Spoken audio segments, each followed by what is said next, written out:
Welcome to TSR current affairs. మిత్రులారా, మీరు వీక్షిస్తున్నారు TSR current affairs. నేను మీ తెలుగు టిఎస్ఆర్ని.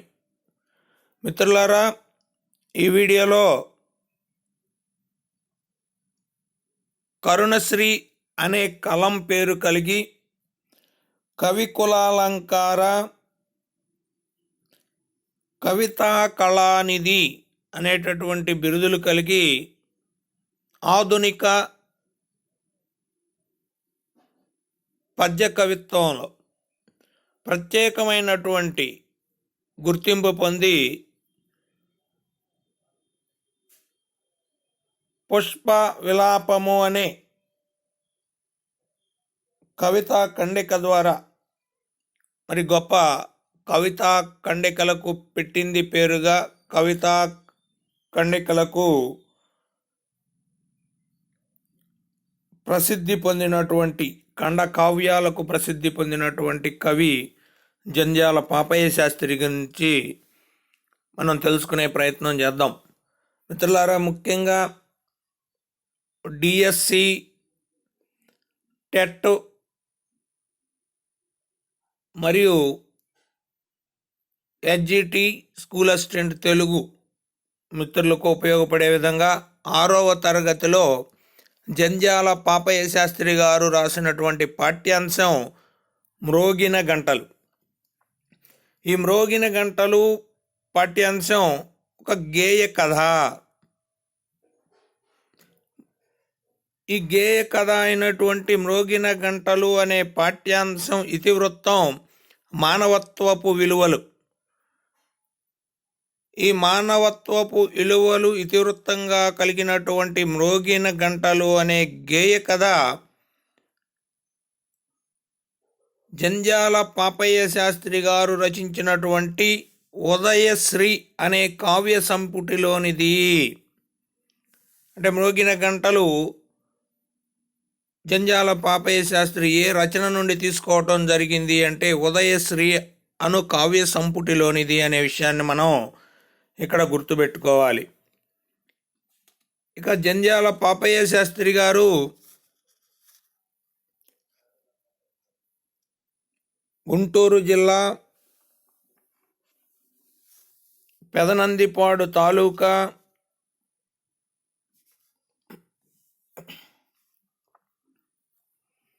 కొమ్మూరులో 1912 ఆగస్టు 4న జన్మించారు. ఈయన విద్యాభ్యాసం గుంటూరు జిల్లా ఏసీ కళాశాలలో, గుంటూరులోని ఏసీ కళాశాలలో సాగింది. ప్రాథమిక విద్యాభ్యాసం కొమ్మూరులో సాగింది. ఆ తర్వాత వృత్తిరీత్యా మరి 20 సంవత్సరాల పాటు లెక్చరర్ వృత్తిలో ఉన్నారు జంధ్యాల పాపయ్య శాస్త్రి గారు. ఏసీ కళాశాలలోనే తాను విద్యను అభ్యసించినటువంటి గుంటూరులోని ఏసీ కళాశాలలో కూడా జంధ్యాల పాపయ్య శాస్త్రి గారు లెక్చరర్గా పనిచేసింది అనేటటువంటి విషయాన్ని మనం గుర్తుపెట్టుకోవాలి. ఇక జంధ్యాల పాపయ్య శాస్త్రి గారి తల్లిదండ్రులు మహాలక్ష్మి పరదేశీయ అని గుర్తుపెట్టుకోవాలి. జంధ్యాల పాపయ్య శాస్త్రి గారు రచనలు పేర్కొన్నట్టయితే మరి ముఖ్యంగా కుంతి కుమారి, పుష్ప విలాపం అనేవి వీరి ప్రముఖమైనటువంటి రచనలుగా మనం గుర్తుపెట్టుకోవాలి. లేదా కరుణశ్రీ గారి అత్యంత ముఖ్యమైనటువంటి కావ్యాలు అని అంటే పుష్ప విలాపం, కుంతి కుమారి, ఆనందలహరి అనేటటువంటి విషయాన్ని మనం గుర్తుపెట్టుకోవాలి. ఇక జంధ్యాల పాపయ్య శాస్త్రి గారు సంస్కృత గురువులు ఎవరు అని అడిగితే పమిడిపాంటి సుబ్రహ్మణ్య శర్మ, కప్ప ఆంజనేయ శాస్త్రి గారి దగ్గర సంస్కృత విద్యను నేర్చుకోవటం జరిగింది. కాబట్టి మన జంధ్యాల పాపయ్య శాస్త్రి గారి గురువులు బమిడిపాటి సుబ్రహ్మణ్య శర్మ, కప్ప ఆంజనేయ శాస్త్రిగా మనం గుర్తుపెట్టుకోవాలి. ఈ విధంగా మరి ప్రాథమిక విద్య, ఆయన పుట్టినటువంటి ఊరులు మనం గుర్తుపెట్టుకోవాలి. ఇక జంధ్యాల పాపయ్య శాస్త్రి గారి ముఖ్యమైనటువంటి కావ్యాలు పుష్ప విలాపం, కుంతి కుమారి, ఆనందలహరి అని చెప్పుకున్నాం. వాటితో పాటు మరి జంధ్యాల పాపయ్య శాస్త్రి సత్యం, శివం, సుందరం అని పేర్కొనేటటువంటి రచనలు ఏవి అని అడిగితే ఉదయశ్రీ, విజయశ్రీ, కరుణశ్రీ. ఈ ఉదయశ్రీ, విజయశ్రీ, కరుణశ్రీ అనేటటువంటి రచనలు అత్యధిక ముద్రణలో కలిగి ఎనలేని ఖ్యాతిని గడించాయి అనే విషయాన్ని గుర్తుపెట్టుకోవాలి. అందుకే జంధ్యాల పాపయ్య శాస్త్రి గారు ఈ ఉదయశ్రీ, విజయశ్రీ, కరుణశ్రీ అనేటటువంటి వాటిని రచనలను సత్యం, శివం, సుందరం యొక్క రూపాంతరాలుగా పేర్కొన్నారు అనేటటువంటి విషయాన్ని గుర్తుపెట్టుకోవాలి. ఇక కరుణశ్రీ గారు రాసినటువంటి శతకం, తెలుగు బాల శతకం, కరుణశ్రీ గారు రాసినటువంటి నాటకం కరుణామయీ నాటకం అనేటటువంటి విషయాన్ని గుర్తుపెట్టుకోవాలి. అంటే కరుణామయీ నాటకం రాసింది ఎవరు అంటే జంధ్యాల పాపయ్య శాస్త్రి. తెలుగు బాల శతకకర్త జంధ్యాల పాపయ్య శాస్త్రి అనే విషయాన్ని మనం గుర్తుపెట్టుకోవాలి. పద్మావతి శ్రీనివాసం, ముద్దు బాలశిక్ష మొదలైనటువంటి రచనలు కూడా చేశారు. ఇక భావకవిగా ముద్రపడని భావకవిగా ఎవరిని పేర్కొంటారు అంటే జంధ్యాల పాపయ్య శాస్త్రిని అనే విషయాన్ని మనం గుర్తుపెట్టుకోవాలి. అంటే జంధ్యాల పాపయ్య శాస్త్రి గారి కలం పేరు కరుణశ్రీ, జంధ్యాల పాపయ్య శాస్త్రి గారి బిరుదు కవితా కళానిధి, కవికులాలంకార అని గుర్తుపెట్టుకుంటూ, భావకవిగా ముద్రపడని భావకవి ఎవరు అని అడిగితే జంధ్యాల పాపయ్య శాస్త్రి అనే విషయాన్ని మనం గుర్తుపెట్టుకోవాలి.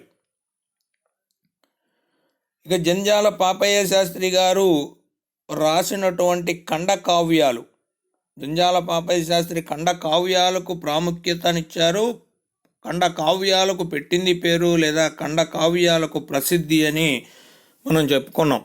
ఈ జంధ్యాల పాపయ్య శాస్త్రి గారి ఖండకావ్యాలు ఏమిటి అని అంటే ఉదయశ్రీ, విజయశ్రీ, సాంధ్యశ్రీ, కరుణశ్రీ, తెనుగుసీమ, వీరభారతి, ఆనందలహరి, కళ్యాణ కల్పవల్లి, తెనుగు తల్లి, కవితా కుమారి, కుంతి కుమారి, సతీ సావిత్రి, అనసూయాదేవి, స్వేచ్ఛాపూలు, ఊర్మిళా కుమారి, రాష్ట్రసుందరి, తపోభంగము, అంజలి వంటి ఖండకావ్యాలను జంధ్యాల పాపయ్య శాస్త్రి గారు రచించారు అనేటటువంటి విషయాన్ని మనం ఇక్కడ గుర్తుపెట్టుకోవాలి. అంటే ప్రముఖమైనవి కొన్నే ఉన్నాయి, కానీ జంధ్యాల పాపయ్య శాస్త్రి గారు రచించినటువంటి మొత్తం ఖండకావ్యాలు మనం ఇప్పుడు నేర్చుకున్నటువంటివి అనే విషయాన్ని గుర్తుపెట్టుకోవాలి.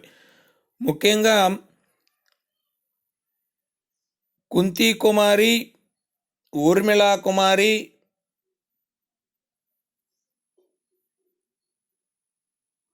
మరి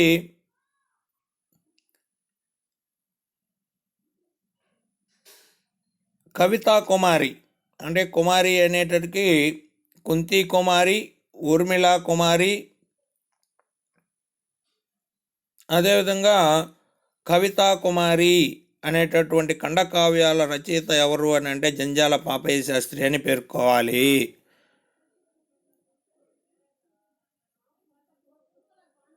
ఇక 1934 సంవత్సరంలో కరుణశ్రీ అనే కలం పేరుతో మొట్టమొదటిసారిగా బాలకోటేశ్వర తారావళి అనే శీర్షికన పద్యాలు మొట్టమొదటిసారిగా జంధ్యాల పాపయ్య శాస్త్రి రాశారు అని గుర్తుపెట్టుకోవాలి.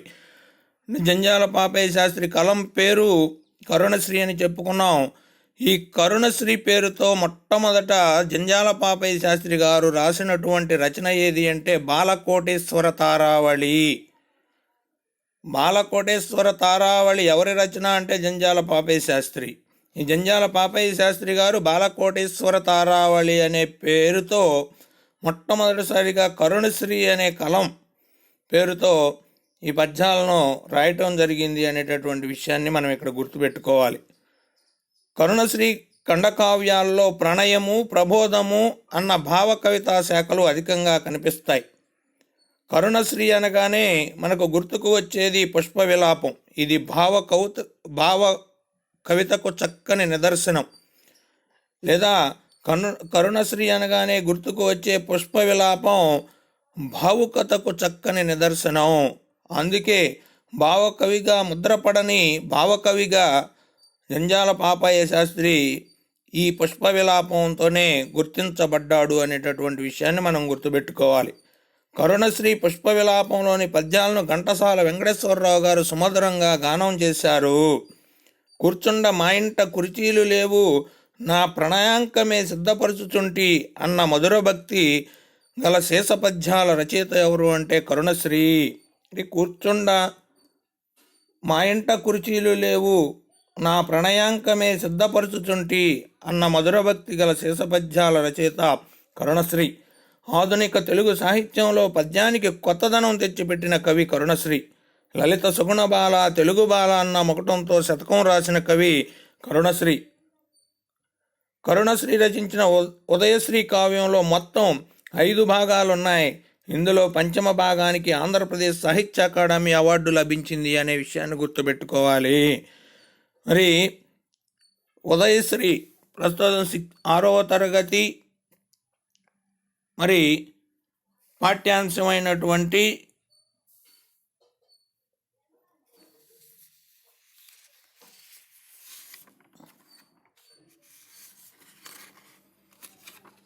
మ్రోగిన గంటలు అనే పాఠ్యాంశం కూడా ఉదయశ్రీ అను ఖండకావ్య సంపుటిలోనిది అని పేర్కొన్నాం.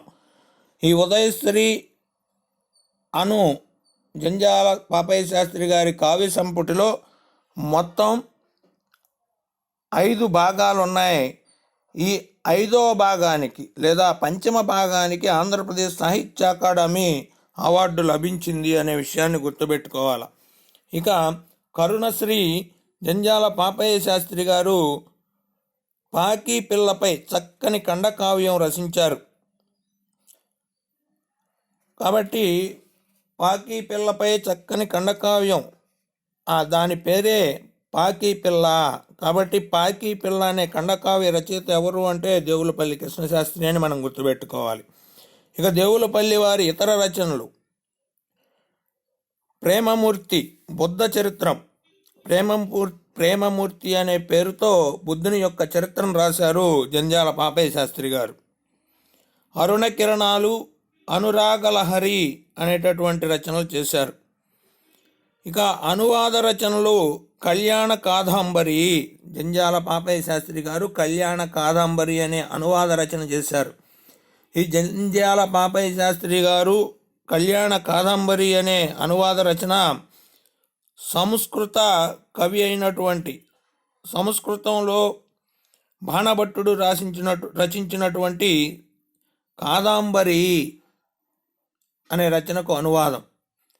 అంటే బాణభట్టుడు సంస్కృత కాదంబరికి అనువాదమే కళ్యాణ కాదంబరి అనే జంధ్యాల పాపయ్య శాస్త్రి గారి అనువాద రచన అనేటటువంటి విషయాన్ని మనం గుర్తుపెట్టుకోవాలి.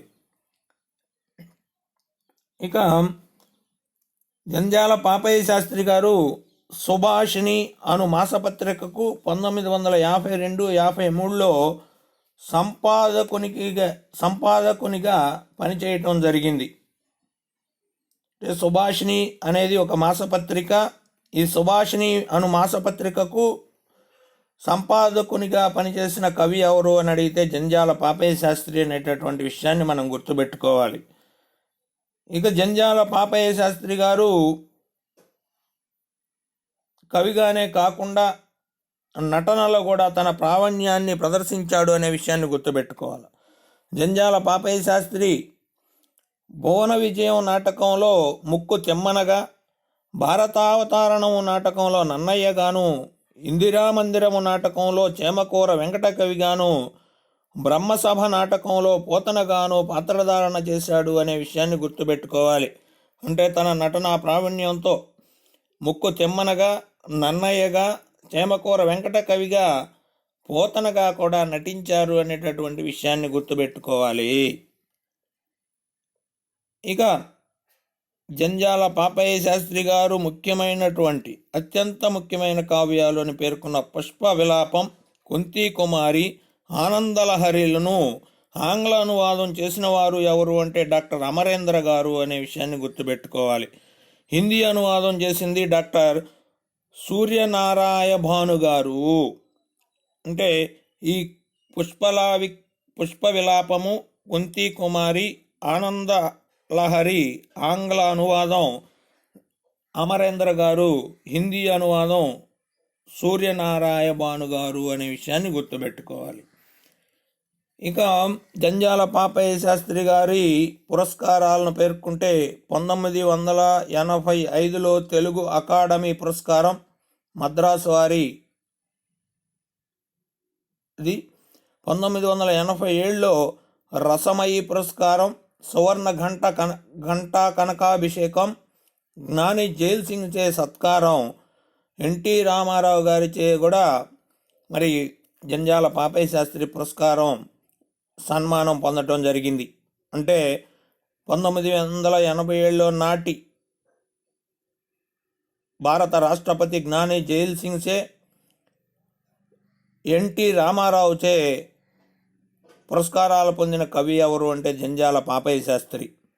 1989లో శుభాంగి పురస్కారం, అభిరుచి పురస్కారం పొందటం జరిగింది. 1990వ సంవత్సరంలో మహామంత్రి మాదన్న పురస్కారం, యార్లగడ్డ రంగనాయకుల పురస్కారం పొందారు. 1991లో డాక్టర్ బూర్గుల రామకృష్ణారావు గారి పురస్కారం పొందారు జంధ్యాల పాపయ్య శాస్త్రి గారు. ఈ విధంగా మరి అనేక రచనలు, నటనను కొనసాగిస్తూ ప్రసిద్ధమైనటువంటి ఖండకావ్యాలు రచించి ఆధునిక పద్య కవిత్వంలో ప్రసిద్ధి పొందినటువంటి జంధ్యాల పాపయ్య శాస్త్రి గారు 1992 మరి జూన్లో 21న చనిపోవటం జరిగింది లేదా పరమపదించారు అనేటటువంటి విషయాన్ని గుర్తుపెట్టుకోవాలి. ఈ విధంగా జంధ్యాల పాపయ్య శాస్త్రి గురించి మనం అధ్యయనం చేసినట్లయితే మరి చక్కగా ఈ రాబోయేటటువంటి పరీక్షల్లో గుర్తించేటటువంటి అవకాశం ఉంది. ఈ వీడియో నచ్చిన